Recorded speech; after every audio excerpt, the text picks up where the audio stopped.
Okay, I'm getting notice that it's go time, Hikaru. I'm just looking for the game, and we Hmm. have takeoff. There we There we go. go. Yes.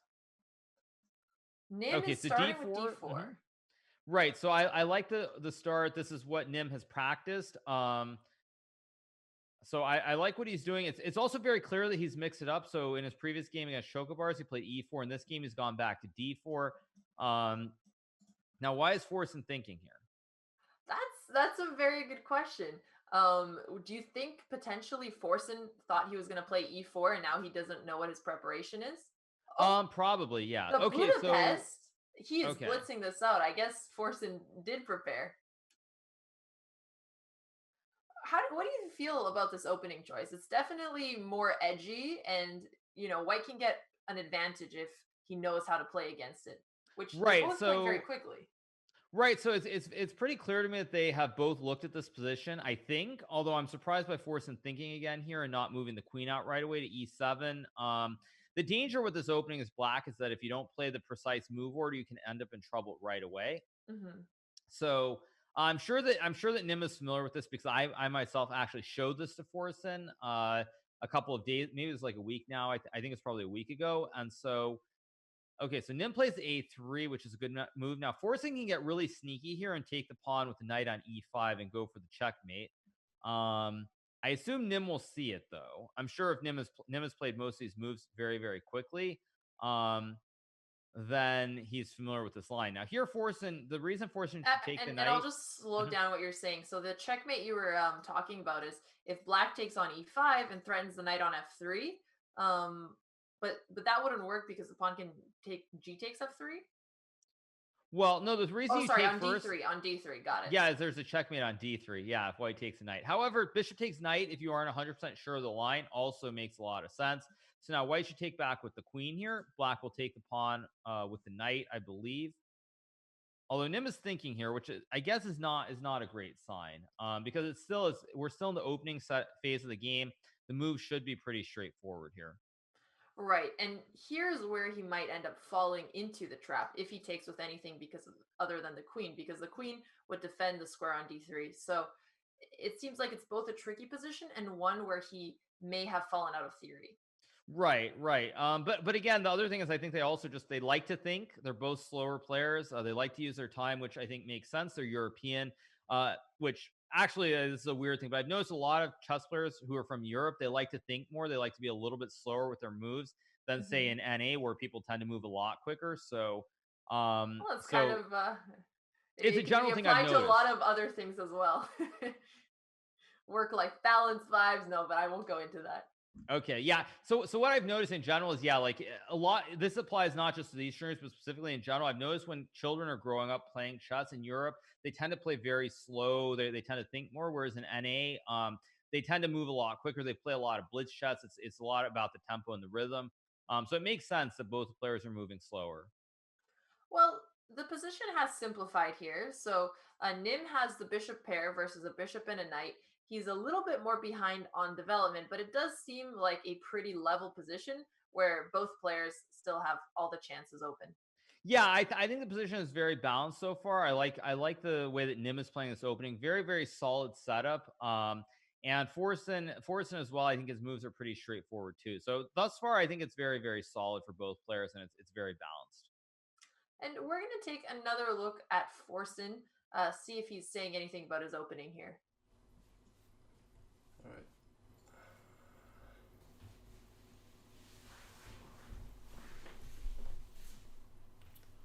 Looks good. Now, am I Sorry, behind chat. or am I ahead? Take a look at In Nick. this specific position, I feel like I am slightly behind, He's considering a very but aggressive not plan here. really. What do you want to do? You want to do this? Why? Yeah, H3 G4 is a you bit just want to prevent the force excessive. from going there. It's a little bit too much. Oh, you want to prevent this from happening? I don't care about that. Alright, retire that. So yeah, so Bishop E6 is a good move. Okay, It that. attacks the pawn on C4.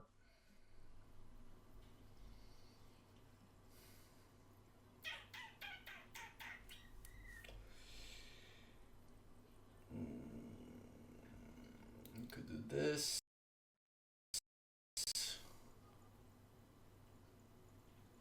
do we do? He takes. Alright. Alright.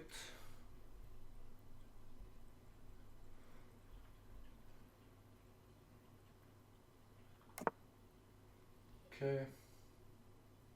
All right. Well, he thinks that he's in a slightly worse position.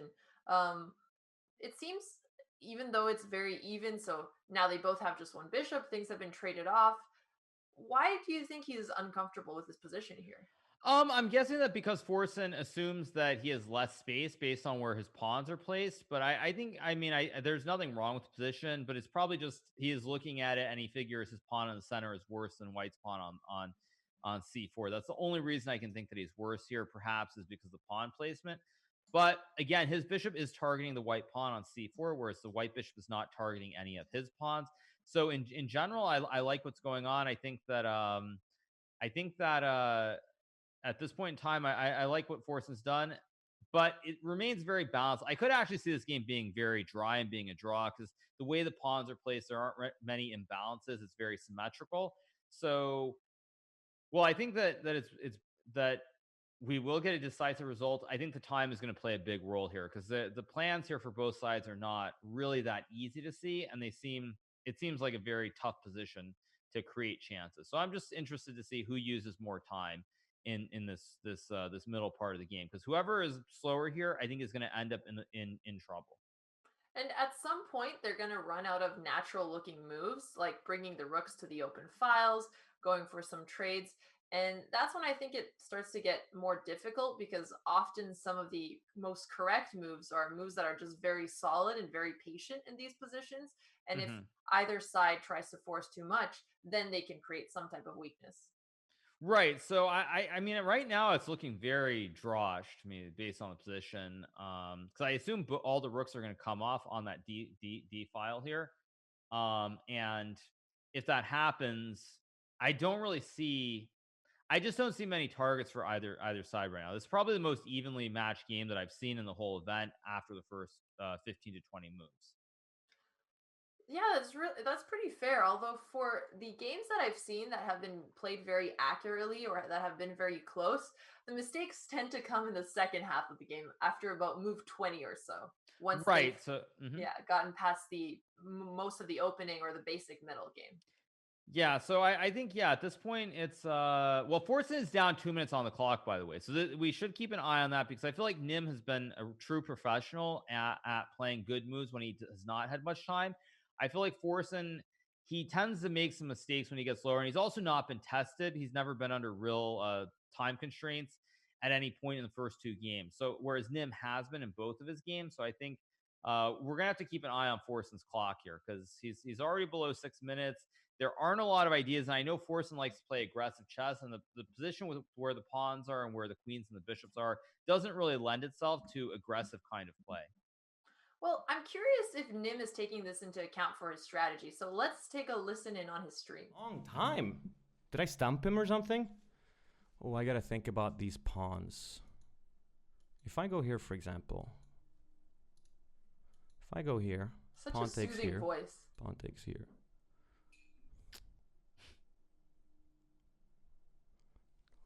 That seems pretty good for me, I think, as well. There's so few pieces that I don't really know what he could be thinking about for this long. I think he really wants to find a juicy checkmate. But just the state of the board doesn't really allow him to... Uh-oh, I don't like that This F4 is like a idea. standoff right now. There are no like crazy moves he can do. We've cleared too many pieces off the He'll board. weaken his king too much. I need to play very fast now to really try to win on time. Okay, super cheeky. So if I take here now, he's very aware of this move, of course. I take, he moves queen, I suppose. What if I just move this pawn up? So he is taking time into He is planning, he's cooking something here. I feel like this move is even better now. But I could be wrong. This move, this is the first unorthodox move I feel like they can do. Oh, he wants to stack the pawns probably. Ugh. Lost my voice for a bit. What if I just go here? Where's he gonna put the pawn or the rook? Not sure it's good. It's one of these two moves that I'm thinking of. Okay, if I go here, you could always just put the rook here or something. Well, they are keeping their very European way of playing slowly and thinking through things here.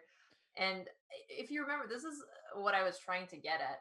Now that the basic moves have been done, I think Nim is the one who's going to start pushing here. Oh, Ooh, that's okay. not So a good move. C5 was a very good move. Rook C6 is not a good move by Forsen. Now after pawn to B4, the rook is going to end up in a lot of trouble here if white pushes the pawn up. Right. The problem And with the rook on c6 is that it has nowhere to go. So he just self-trapped his own rook. Yeah, and the problem is when you push the pushing the pawn is very natural because it's a very obvious idea that your pawn is under attack here on C5.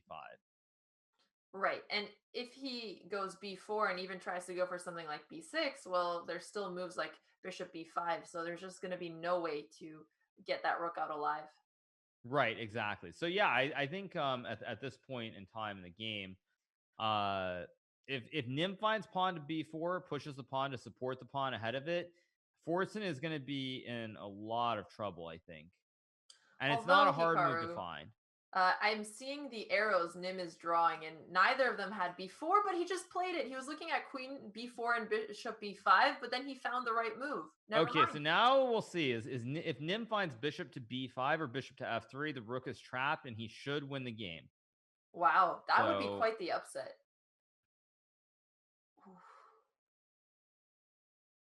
Did he play it? Yeah, he did. He just played bishop b5. Forsen is going to lose the exchange. Ooh. Even more if Nim is super tricky, right? Because a move like queen e8, Nim doesn't even have to take right away. He can take on maybe b6 first. Okay, actually, that's probably a bad trade, so never mind. Oh, this is ugly. This is ugly. Okay, we're going to Forsen to see his reaction here.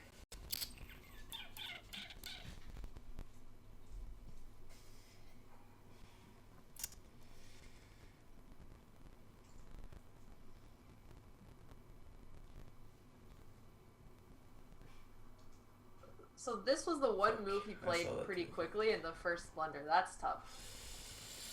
Alright. I cannot take this, right? Take.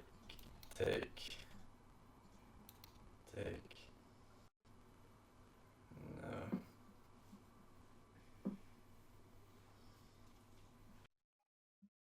I have to move this to get a small trade. Not a strong reaction here. He's actually Small staying pretty trade. cool, calm, and collected here. Yeah, I mean it's he's in bad shape though. I think he realizes it. So now if Nim takes the pawn takes pawn, he is probably going to win the game. I'm going to make that prediction. If he plays pawn takes pawn, I think he wins the game. And you think that Forsen, yeah, because if Forsen takes back, his bishop is hanging. If Forsen doesn't take, then he's going to have a pass pawn. So this is the last key tactic to see here. Otherwise, how much do you think being up in exchange is going to favor Nim here? I think it's going to favor Nim quite a bit because there's only one open file here, this line where his rook is already on. So with only the one open line, he should be able to stack the rooks on the D file, and he's looking very, very good here. I think he should win this game. And I guess one thing Forsen can try to do here is play queen f7 and trade queens off the board. That way his bishop is not going to fall to c takes b6. Right, and I think that's probably the only move that he has here that is not losing the game. But again, since he's already down one rook for one bishop, as we know, you don't normally want to make these exchanges. So it's going to be very hard for Forsen to play queen f7 here and offer it. However, I think he might see pawn takes pawn. Yeah. Okay, so when we came into the game, you said Nim had about a 30% chance at winning, mostly because of Forsen's rating and experience. Now Nim is up in exchange. What would you put his chances at? I think it's probably something like 60% Nim wins, 30% Forsen wins, and probably 10% draw is what I would put it at right now. Fair enough. And do you think a natural idea for Nim would be to play something like Rook D8 and try to trade off one Rook pair, since he knows about trying to Yeah, if he simplify goes Rook pieces. D8 here, I don't really see how he can ever lose based on the fact that rooks come off the board combined with where the pawns are. The bishop can't ever attack anything. So, Mhm. is he gonna play it? He's He hovering over the did. He square. saw it. Because when I was Uh-oh. doing a lesson with him, he talked about how this is an idea when he's up material. So I'm not surprised that he found it. He's playing very good chess principles here. Right, and the big problem for Forsen in this position is that all the pawns for Nim are on the dark squares as well. I mean, not all of them, but most of the pawns are on the dark squares. So because of that, the bishop can't really attack the pawns. And it's going to be very hard unless Nim makes some kind of mistake and he moves the rook off this open file, this open line where the rook is on the D line. It's going to be very hard for Forsen to generate threats simply because the king can't ever cross. It's as the saying goes, you shall not pass, and the rook just stops the king from passing through the center of the board.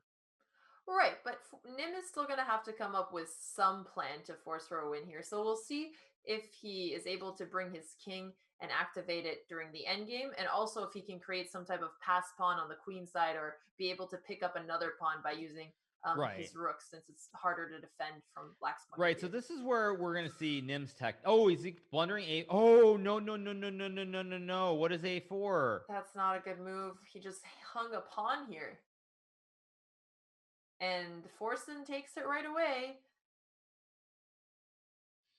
The problem is that the black king can just come closer and defend the pawn while also activating his king at the same time. Right, so I think at this point it's very critical that that Nim brings his king over as well to match the black king, because if he doesn't do that, I think he might end up losing this game. Because with the bishop and the pawn, it seems like a very straightforward idea. Although Forsen does not move the king, he pushes the pawn, and now White really has to bring the king close. And again, I think okay, so Nim is trying to push this way, which I really don't. I don't really like this because he's creating weaknesses around his king. But again, this is an end game; they're very deep in the game. So the moves are not completely natural. At the same time, Forsen is kind of low on the clock here. He has 2.5 minutes. Nim has 5 minutes. This is where Nim really actually needs to slow down, use his time, and try to figure out the best plan. On that note, let's take another listen on Nim's stream. My king is so far away. It's actually crazy.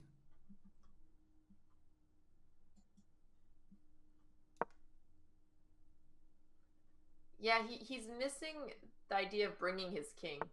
Oh, he just talked about it.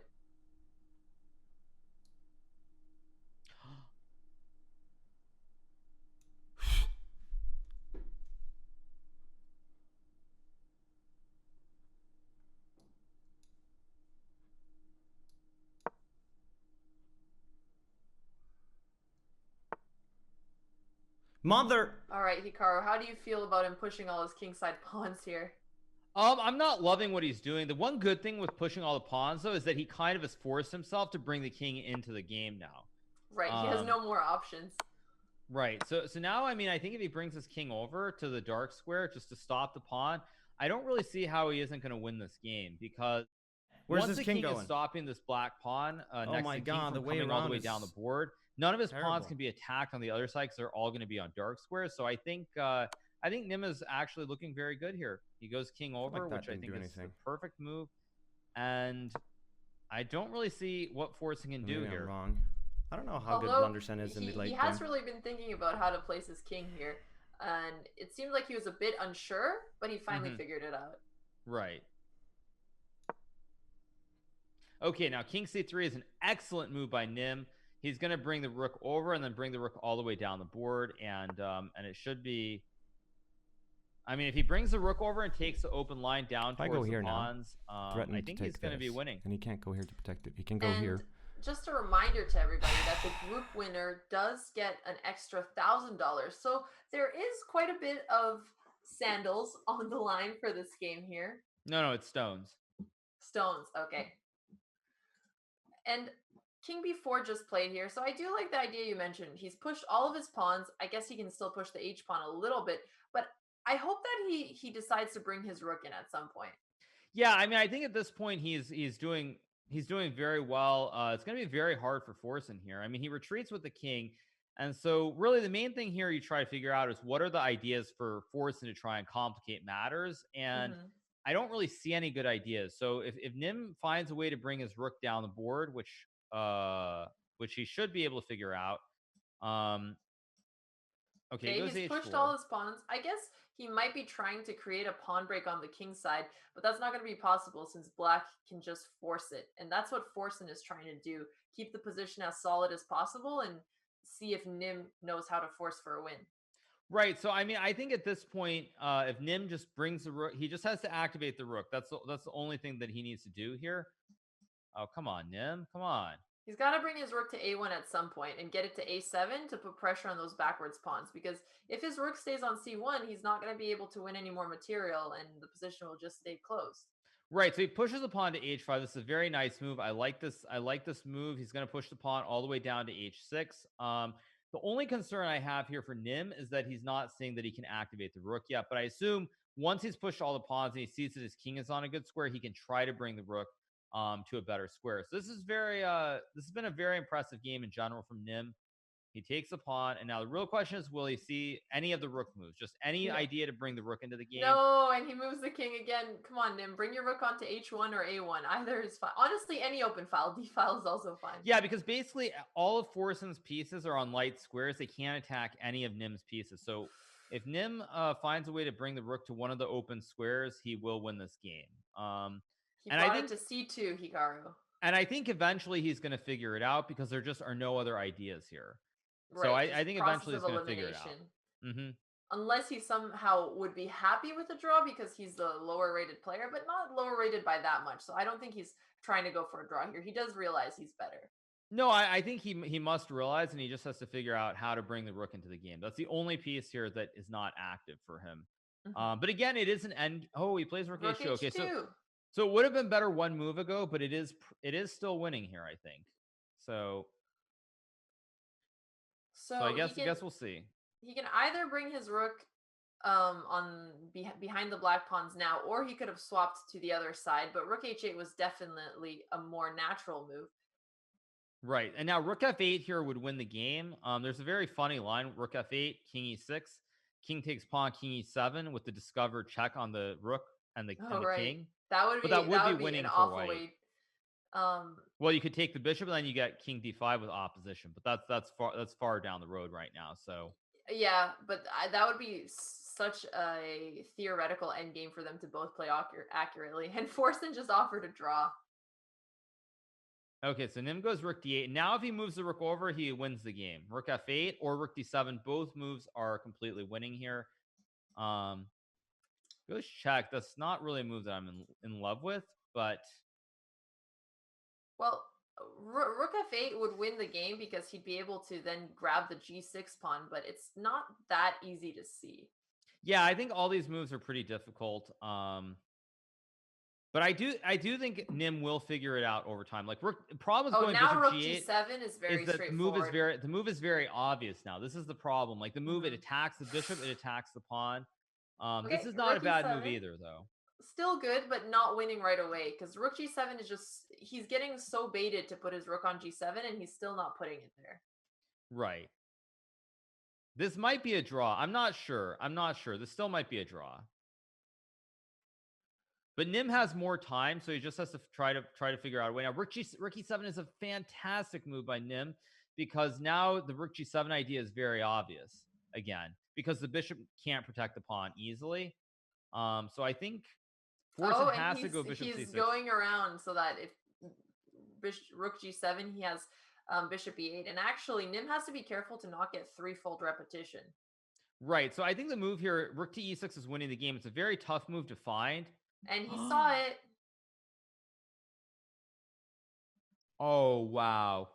That's very impressive. And as soon as we get a pawn off the board, then there's no more risks of threefold. He's already changed the position. He's going to have a pass pawn, and he's up on time.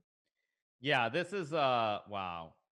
Wow, what a move by Nim. It's still not over, of course, but rook e6 is a fantastic move.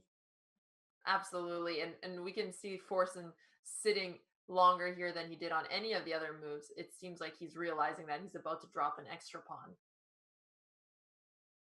Yeah, and you can see Nim is getting super excited because I think he realizes that now he's winning the game. Oh wait, do you think he moved it without realizing that it was winning?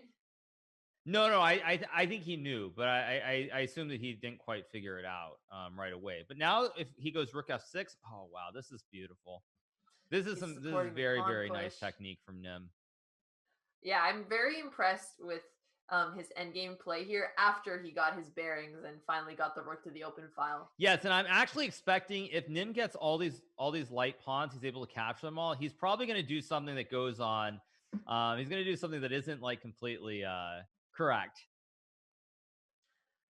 When he gets, do you mind repeating that one more time? Sorry. Well, if he has a bunch of rooks, I think he might try to he might try to BM. He might Oh, do the okay, BM.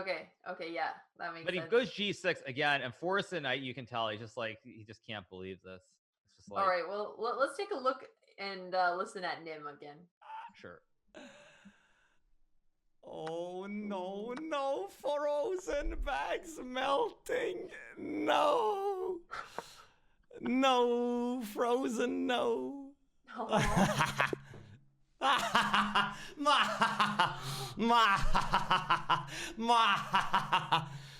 Oh my god, dude.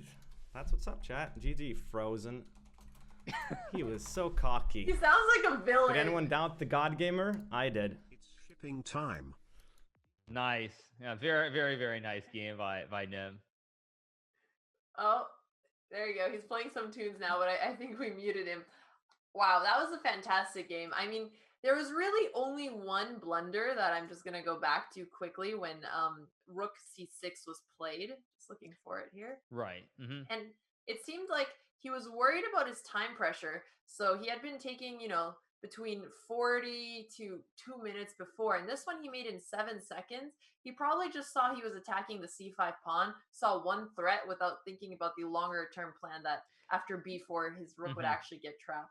Yeah, I mean, I think the problem was the Forsen actually without a bishop move attacking the rook being placed there would have been completely fine. But because of where the rook was, it just got stuck, and that was really the only major mistake in the whole game. Nim later on blundered the pawn on this a4 square later on, but for the most part, it was a very, very clean game by him. I would say there were a couple of inaccuracies, especially in the end game, but nothing that was a severe blunder. And because of that, the one mistake by Forsen really cost him. Right, and Nim also saw the tactic, so he had to see quite a few accurate moves. And in fact, I'm getting word that he had 92% accuracy this game. Yeah, I thought his opening was very solid. He played bishop to b5, and most of his moves were good. Again, there was only the one pawn push, which was a clear blunder, but otherwise it was very, very clean. And I thought it was a fantastic game by Nim. Probably the best game he's played in out of the three so far, and certainly it was in the game when he needed to play his best. So very, very impressive, very, very, very, very, very good. And he's a deserved winner of this game. Well, we'll take a quick break, chat, and we'll be back with usual interviews as well as the other two matches. See you guys soon.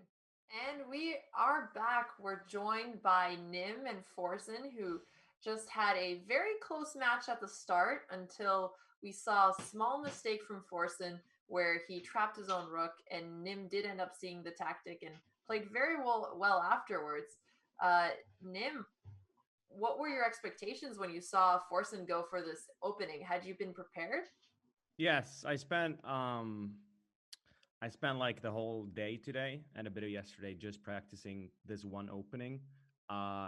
It was very likely that he was going to go for it, but what I arrived at, the conclusions I arrived at is that even if he does go for it, it can be very quickly can get very nasty for me because I know he's been playing that opening like for a long time, and I only really learned how to play against it past 2 days. So I knew that if I mess up at any point, I will be in big trouble. So. Right. So, Forsen, did you choose to go for the Budapest because you thought it was a trickier line? No, actually not. My chat was spamming me today when he was getting coached by someone, like specifically towards this opening, and I thought that this opening is bad for black if white plays perfectly. If he plays with bishop instead of no instead of knight as a starter, they should come out ahead, assuming they play perfectly. But I also wanted to test him, so I was like hesitant at what I should do in the start against d4. If I should go for some other thing that I've never played really, or if I should test just how well he can play this from white side. And I was betting on him making a mistake before I made a mistake, and in that way I could make or come out ahead. But he didn't. Rookie I mistakes, made man. a mistake first. Right, and I noticed that one of the problems was that you were starting to get low on time, and when you made the move Rook C6, what do you think happened to miss that your Rook was getting trapped? Uh, when I made the move, I mean, the problem started one turn before that. I think I don't know what I should have done a turn before that. So I ended up moving my rook so that I could stack it later on. But then Mm-hmm. I figured, hey, why not attack this c4 pawn since I already have another attacker on it, and it will also threaten the queen. But I'm not sure why I didn't see the trap coming. I expected him to push the pawn or something, Mm-hmm. but I didn't expect to get trapped. I trapped myself. Yeah, right. I trapped myself with b6. Right. And it was a preemptive move, so he couldn't push the c pawn forward, so that my horse would be useless. So I pushed it myself so that I would have a pawn to attack it if it did. But I didn't see the trap myself. I saw it as soon as it happened, and I saw, oh, I'm trapped if he moves his bishop now. So it wasn't like, oh, I trapped myself. It was more like, oh, I trapped myself before he played. So Yeah, yeah, that's fair. And it's Hikaru, you pain. had some questions about Nim's endgame. Do you want to comment on any of those? Well, I was just going to add one thing first. And so this position, when you brought the rook forward, if we go back a couple of moves, it's pretty Mhm. advanced. But if you don't bring the rook forward, what you could have done right here is push your pawn to the dark square in front of the white pawn. This pawn pushes c5. And basically what you can do is you can then push your pawn next to it up one square, and all your pawns are on dark squares. So the white bishop can never attack any of your pawns because they're on the opposite color. And if you'd done that, then your bishop is actually attacking his pawn on the light square long term. And you are actually a little bit better if you do this because your bishop attacks his pawns, but his bishop doesn't attack any of yours because they're on the other color. So if you'd done this, it would have actually been a little bit better Wait, for you. this is for me, right? Mm-hmm. Yeah. I should have I pushed don't this I don't need to pawn. take notes, man. I won. Uh, Yeah, so if you push the pawn to this dark square, and then you push the pawn right next to it up to b6, and you put all your pawns on these dark squares, the white bishop can never attack any of okay, the because black he's pawns. kind of Now, trapped. yeah, I mean it's pretty advanced, but it's just your pawns are on the other color, and then you can actually your bishop is better than his bishop, so Uh-huh. it would have been better for you. All right, I Yeah, see we what were I should right have at done. some point in the game where it was pretty equal, and I feel like we were both considering ways to attack. I was thinking about a way to get at you, and then I was like, wait, he's gonna be thinking about the same thing. So I just started thinking about how to defend myself instead. And And yeah. in that end game, so you did a really good job at simplifying and trading your pieces. We thought that was very impressive. Yeah, why did you Hikaru, offer up your queen, Forsen? I offered up my queen because the situation was I would have lost a pawn if I didn't, basically, Okay. because my Well, bishop was out of position, and if you would have started the pawn trade, then Okay. then I would have lost the pawn. I think, yeah, yeah, because I that would was have to move my actually bishop. accurate. We were looking at how Queen F7 was the best move there, but it might be counterintuitive because you don't want to trade after you've lost Yeah, material. But that was a very good find. Otherwise, you would have been lost earlier. well, actually, Nim, you missed pawn takes pawn right away without making the check with the queen. You could have played Mhm. pawn takes pawn, and the bishop is under attack, so black actually can't take back the pawn because yeah, then you have Yeah. queen takes bishop. I think, yeah, I remember why I did this move. I knew that it wasn't a great move, and I should have seen that one instead. And if I saw that one, I would have done it. I remember that for once I was excited not to be lowest on time, and I kind of wanted to keep that. And I figured checking someone is usually a kind of a good way to buy even more time. Right. And then in the endgame position, so I'm pulling it up on Zoom if you want to see the particular moment I'm talking about. So it seemed like it took a while to find the idea of bringing the rook on the open file. But once you did, then your plan was coming to fruition. Can you tell us how you were able to find that idea? I don't. This is a really pressure situation, and I think I knew that as long as my pieces were standing like this, he could not. I couldn't blunder or lose any of my pieces. So I knew that at the very least, I was safe. So I'm pretty sure I was just kind of buying myself time, looking at the board and trying to figure it out. And I guess eventually I realized that my rook actually served no purpose standing there. And then that's when I started, he was being really annoying. He played it very smart, the way he kept on like walking into my pawns on that side. But Yeah, yeah, Forsen put up a good fight trying to hold on to his pawns for as long as possible with his bishop there. yeah. Well, I know you guys have a fun rivalry. Forsen, it must have been a little bit of a difficult loss, but do you have any parting words for Nim? I mean, it wasn't like that important. Like we're both through in the group, right? So Wow. I mean, it wasn't that important. It's Okay. better to build up his confidence so that he's Okay. overconfident the next time if we were to meet in That the sounds like a cope to me. champions bracket. But I learned a good thing, and that's the fact that the Budapest gambit is actually pretty trash. If the white knows No, it's exactly a what they're good doing. opening. I just played perfect. Yeah, exactly. So if you study your opponent, because I came to this conclusion myself, I actually did this before early on in my stream, and I did the best moves for the computer and from both sides. And it turned out that the Budapest Gambit is actually not very good if white knows what they're doing. It's especially like it's so simple. It's basically just the bishop you have to remember in the start to move that out instead of moving out your knight. Will you be joining Team That's Sicilian where again? most people go wrong, and that's why I felt so confident with this because people play that and then they move the pawn instead to protect from a fork. Mm. I don't know. I don't think it's good, but this is good.